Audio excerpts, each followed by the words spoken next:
The sodium-potassium pump is responsible for maintaining the electrical charge inside the cell and keep the cell's resting potential by pumping out sodium ions and pumping in potassium ions with the help of adenosine triphosphate, also known as ATP. Leaky ion channels are also responsible for altering and stabilizing the electrical charge inside the cell and keep the cell's resting potential. This type of transport that takes place in the sodium-potassium pump is active transport, and is moving ions from a low concentration to a place with a high concentration, and thereby creating an electrical tension between the two sides. Both sodium ions and potassium ions are positive, but the pump will remove 3 sodium ions in exchange for 2 potassium ions.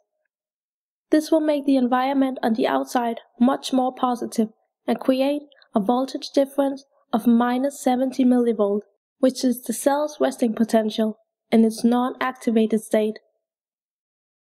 The sodium-potassium pump is a transmembrane protein that has the ability to bind with both sodium ions and potassium ions inside and outside of the cell.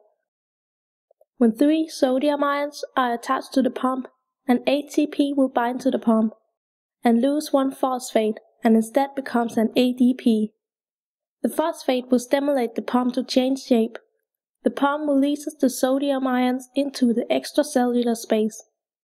Now the shape of the pump allows potassium to bind, and 2 potassium ions will attach themselves to the pump.